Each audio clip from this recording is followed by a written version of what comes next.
Welcome to our deep dive into Wimbledon 2025. It kicks off this Monday, and the conditions are, well, pretty extraordinary. Yeah, definitely shaping up to be memorable before a ball is even hit. Absolutely. So our mission today is to really unpack what's going on, this unprecedented mix of record-breaking weather, some really high-stakes player stories, and also, what it's like to actually get into the tournament. We've got some great sources, news reports from The Independent, BBC Sport, and some interesting stuff on ticketing, too. Exactly. So get ready for, hopefully, some surprising facts, maybe some pivotal moments, and a closer look at why this Wimbledon feels particularly intriguing. I think what's really striking is how everything's coming together at once. The weather, especially, is setting a pretty dramatic stage right from the start. Oh, dramatic is one word for it. We're talking serious heat. Yeah. Sources say parts of southeast England, where Wimbledon is, are actually forecast to be hotter than Barbados. Temperatures are really soaring. Yeah, it's pretty wild. So what are the specifics? What are the numbers looking like compared to, past Wimbledons? Okay, so the forecasts are genuinely remarkable. Today, Sunday the 29th, we're looking at maybe 31 Celsius in parts of southern England. Okay. But then Monday, opening day, predictions jump to highs of 34 C in central and eastern England. 34. And it doesn't stop there. Tuesday, July 1st, could potentially hit 35 C in the southeast. Okay, 35. So historically, how does that stack up? Is this unusual for June? Hugely unusual. I mean, think about this. Since 1960, UK temperatures in June have only gone past 34 C in 3 other years, ever. Only 3. Yeah. The hottest June day on record was 35.6 C, way back on June 28th, 1976. So this Monday, at a forecast 34 C, is set to smash the record for Wimbledon's hottest opening day. The old record was 29.3 C in 2001. Big difference. Massive. And that potential 35 C on Tuesday, that could even challenge the highest temperature ever recorded during the entire tournament, which was 35.7 C back on July 1st, 2015. Incredible. Just for context, what's been the hottest day this year so far? Good question. It was 33.2 C, recorded just last week, June 21st, down in Surrey. So we're potentially blowing past that quite significantly. And I saw something about tropical nights. Temperatures not even dropping below 20 C? That must completely change things for player recovery. Oh, absolutely. That's a huge factor. When it stays that warm overnight, your body just doesn't get the same chance to cool down to recover properly. Sleep is disrupted. Especially in a Grand Slam, 5 sets potentially. Exactly. Over 2 weeks, that lack of proper recovery really accumulates. Physically, mentally, it's draining. Is there any end in sight for this heat wave? The forecast suggests some fresher air should start moving in from the west around midweek, so hopefully relief is coming, but Yeah. those first few days, they're going to be brutal. And this has led to official warnings, right? Heat health alerts. Yes, this is actually the second Amber Heat Health Alert in just 2 weeks. It's in force right now, from Friday through till Tuesday evening.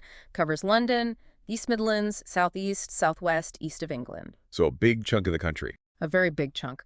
There's also a yellow alert for Yorkshire and Humber and the West Midlands. And the UK Health Security Agency, the UKHSA, they've warned this could have significant impacts across health and social care services. So it's serious stuff, not just uncomfortable for tennis players. Absolutely. It highlights the broader risk when temperatures get this high for several days straight. Remember, an official heat wave is triggered when an area hits a certain threshold between 25 C and 28 C, depending on the region, for 3 consecutive days. And beyond health, there's another risk factor tied to this heat and lack of rain. Wildfires. That's a really critical point, yeah. The London Fire Brigade has issued a pretty stark warning. Assistant Commissioner Thomas Goodall mentioned a severe risk because it's been so hot and dry. Have there been incidents already? They've already dealt with about 14 wildfires just in London this year. And the real danger now, he pointed out, is that a lot of these dry green spaces are right next to people's homes. Yeah, that sounds incredibly dangerous. It is. And it's interesting, while the southeast is sweltering, up in the northwest of the UK, Northern Ireland, Scotland, it's completely different. Cloudy, heavy rain even, temperatures only in the mid to high teens. Wow, what a contrast across the country. Really highlights how localized but intense this heat wave is for the tournament area. It just adds this whole extra layer of challenge, drama for everyone involved. Players, spectators, staff. Okay, so the conditions sound, frankly, pretty punishing. How does this kind of extreme heat potentially impact the mental game, especially for someone like Novak Djokovic, who's chasing such a massive record. Ah, now we get to the player dynamics. This is fascinating. Yeah, the sources, particularly BBC Sport, say he believes Wimbledon offers him his best chance for that record 25th Grand Slam title. Which would finally push him clear of Margaret Court's all-time record. Exactly. But, he hasn't actually won a major since the U.S. Open last September. Yeah. And the young guys, Sinner and Alcaraz, they've split the last 6 slams. And he lost the last 2 Wimbledon finals to Alcaraz. Right. So when he says Wimbledon gives him that extra push mentally, is that genuine confidence built on his history here, or maybe a bit of defiance, pushing back against the narrative? It's probably a mix of both, isn't it? I mean, you can't discount his record here. He's going for an 8th title, which would tie Federer. That history, that feeling on center court, it is real. He probably does feel a unique comfort and confidence on grass, maybe more than anywhere else right now. A sort of muscle memory for winning here. Something like that, yeah. A deep psychological edge he feels he has on these courts. But he needs that extra push because Sinner, who's 23, and Alcaraz only 22, they are clearly the dominant pair on tour right now. It really does feel like a changing of the guard, as the sources put it. And Djokovic's own season, by his incredible standards, has been called patchy. It has. Fewer tournaments, some unexpected losses. But you still see flashes of the old brilliance. Remember that incredible match against Alcaraz at the Australian Open back in January? Even in defeat, it was extraordinary. True. And he pushed Sinner, the world #1, in the French Open semis last month. Exactly. So he's not just fading away. He's still right there, competing at the absolute highest level, defying age. It's just maybe the consistency isn't quite what it was week in, week out. What about his mindset? How does he frame this chase? He said something interesting, that he's always hunting for titles and records, not just defending them. His focus isn't really on rankings anymore. It's purely about peaking for and winning the Grand Slams. So it's less about being #1, more about cementing that legacy with the biggest titles. Precisely. For him, Wimbledon isn't just another tournament. It's a massive opportunity, maybe one of his best remaining opportunities, to hit that historic number 25 against this incredibly strong wave of young talent. It's a really compelling storyline. Absolutely gripping. Okay, so we got the heat, we got the Djokovic narrative. But for anyone listening who might be thinking, wow, I'd love to actually be there, getting tickets isn't always straightforward, is it? Huh? No, that's putting it mildly. The famous Wimbledon queue is practically a sport in itself. Right, the camping out overnight. Just to confirm the dates again, the main tournament runs Monday, June 30th through to Sunday, July 13th. At the All England Club, of course. Yep. And that queue is still the traditional way, the main way, really, for the general public to get grounds passes or even some show court tickets on the day. It's a whole experience. But what if you're not up for the pre-dawn start or sleeping in a tent? Are there other ways, maybe less arduous ways to get seats, especially good ones? There are. The main alternative for securing prime seats, often well in advance, is through what are called debenture tickets. Debentures. Okay. Where do you find those, especially if it's getting close to the tournament? You can sometimes find official debenture tickets being resold through verified platforms. The sources mention places like SeatUnique, Wimbledon debenture owners. These are marketplaces specifically for them, and sometimes even on the official Wimbledon website itself. And what about general resale sites? Yeah, places like StubHub or Taekwondo might list tickets too. But, and this is a big but, prices can be seriously high. The article mentions starting prices around $1,928, which is, Wow. Deep. Very. And it's super important to only use verified, reputable sites because scams are definitely a risk with high-demand events like this. Good warning.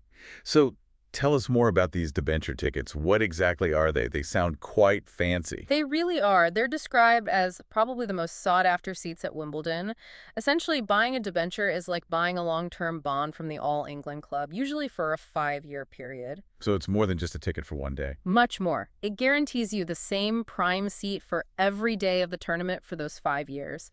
We're talking incredible views on center court and #1 court. There are about 2,500 debenture seats on center and 1,250 on #1 court. And presumably it comes with perks? Oh yeah, big perks. Access to exclusive debenture holder lounges, bars, restaurants, areas the general public can't get into. You might see specific packages mentioned like VIP debenture behind the server or VIP debenture front 5 rows. It's really the premium way to experience Wimbledon. Right, so it's a whole different level of access and comfort compared to queuing up. Completely different. It gives you a real sense of the scale of the event, from the buzz of the grounds, pass holders exploring the outside courts, to the real exclusivity of those top seats. Fascinating. Okay, before we wrap up, can you just quickly run through the key schedule points? Yeah. When does the main action kick off for different events? Sure. So the qualifying rounds actually happen the week before the main tournament starts. Right. Get those spots finalized. Exactly. Then, Monday, June 30th, it properly kicks off with the early rounds of men's and women's singles. On Wednesday, the men's and women's doubles competitions begin. Adding more layers. Yep. Friday is when the mixed doubles get started, and then that first Saturday, July 5th, is when you see the junior championships begin. That's for players 18 and under, and also the wheelchair events and the 14 and under juniors start their competitions too. So it really builds throughout that first week. Lots going on across the ground. Absolutely. Loads to see beyond just the big show courts. Okay, so quite a journey we've taken there. We've looked at this unprecedented heat wave setting the stage. We've explored Novak Djokovic's huge quest for Grand Slam history against the rising stars. And we sort of peel back the curtain on how you actually get to witness it all, from the famous queue to those exclusive debenture seats. It really paints a picture of a tournament facing unique pressures this year, from the environment to the competition itself. It does. And as we head into Wimbledon 2025, with these record-breaking temperatures and this intense focus on legacy and generational shifts, maybe it leaves us with a final thought to consider. Beyond just the immediate impact on who wins or loses a match because of the heat, how might these increasingly extreme conditions start to redefine what it actually takes to win a Grand Slam? What long-term changes might we see in tennis as it adapts to a climate that demands, well, more resilience than ever before? That's a really big question. How does the sport itself evolve when the conditions become the main challenge? Something definitely to think about as the tournament unfolds.